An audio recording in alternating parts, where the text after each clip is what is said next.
Hi there guys, I'm Nikhil from GreedyTech and these are the 10 best features of the Infinix Note 5 along with some important tips and tricks. Now first I'll be covering the best features and after that I'll be showing you the tips and tricks. So if you're bored anywhere, just skip ahead. Now with that said, the first best feature about this phone would definitely be its display. This phone packs a massive 5.99-inch display with Full HD Plus resolution in the new 18:9 aspect ratio. It has 85% screen to body ratio and 500 nits of brightness. Now specs aside, display on this phone is actually pretty good, sunlight legibility, viewing angles are all great, and even the color reproduction or the picture quality itself is also pretty good. Usually most of the phones launched at 10,000 rupees or under 10,000 rupees come with just HD plus resolution, but this phone has a Full HD plus resolution, so if you like to play a lot of games, this display will look great.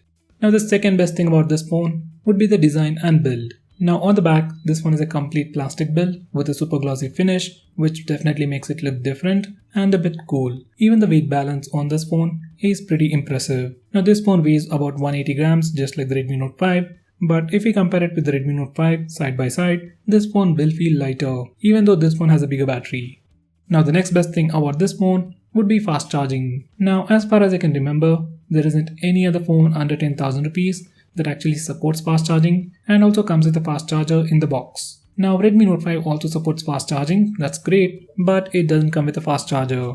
Now this phone comes with an 18 watts power adapter right inside the box, which Infinix like to call X-Charger. Now going on next, this phone is also packed in terms of performance. It sports a MediaTek Helio P23 processor built using the 16nm architecture, and in terms of performance, it is pretty close to Snapdragon 625 and the Kirin 659 processors seen in the Redmi Note 5 and the Honor 9N.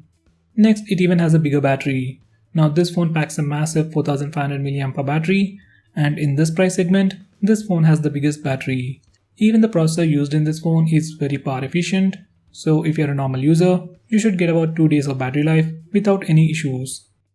Going on next, this phone also supports dual 4G and dual VoLTE. Now like most of the popular phones these days, this phone also supports dual 4G and dual VoLTE, so we can actually use 2 SIMs on 4G and even use 2 Geo SIMs at the same time. By the way, it also supports native video calling. Now the next best thing about this phone would be the Android One program.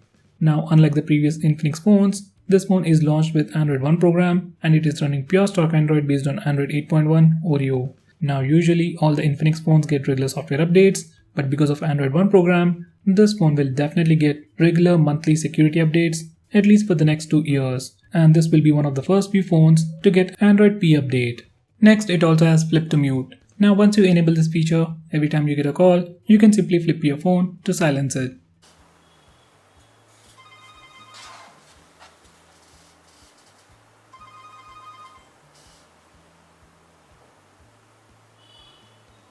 Next, it has 3-finger screenshot. Now to take a normal screenshot, you can always press the volume down button and power button both at the same time and your phone will take a screenshot. Now for some reason, if that's difficult for you, you can always use the 3-finger screenshot. Simply enable this feature and swipe down using 3 fingers to take a screenshot.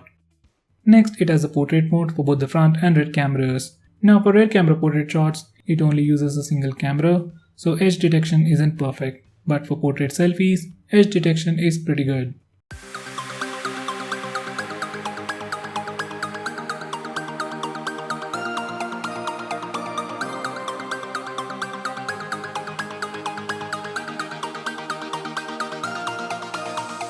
Next, it even has one-handed mode.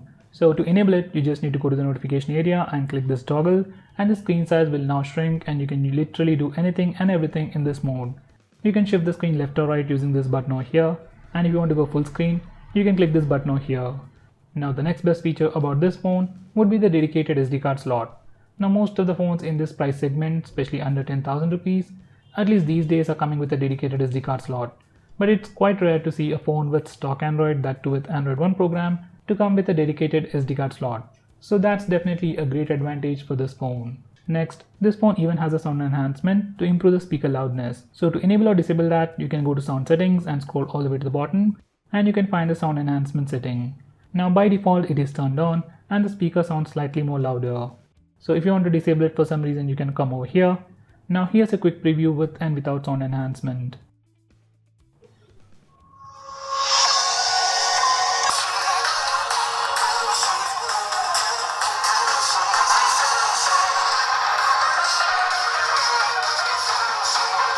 I don't know if you can notice that difference or not, but I personally can notice a slight difference with the sound enhancement.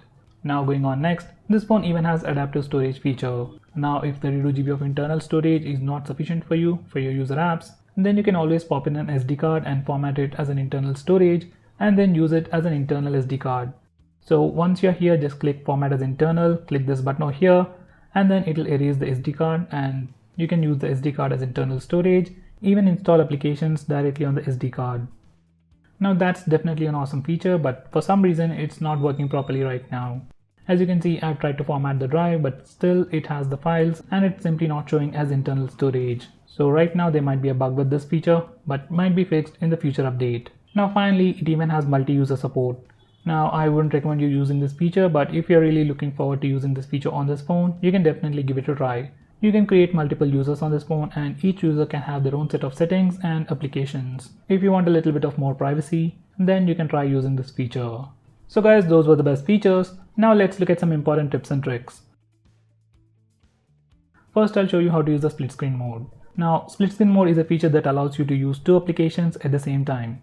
Let's say you're in the Play Store and you want to watch a video as well, then you can press and hold the recent apps button to open the current application in a split screen, that's the top window, and you can select the second application from the list below. You can also press the home button, go to the home screen, open your app drawer, and select the secondary application from here. Now in this way we can use two applications at the same time, and you can even resize these applications based on your preference. Now by default you can't change the size of this YouTube application smaller than this, but if you change the display size you can do it. So to do that, just go to settings, select display settings, now select advanced, then select display size. Now from this settings page, click minus button or just go a step back, and then you should be able to use YouTube in a much smaller window. Now once you do that, screen size will shrink a little bit. Icon sizes will go down, text size will decrease, but you'll get a much better experience. Now this is YouTube. I'm trying to play a video right now.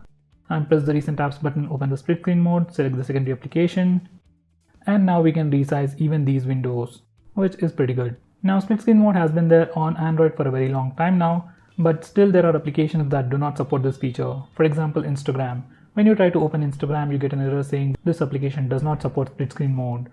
So if you want to use all applications in split screen mode, this is what you need to do.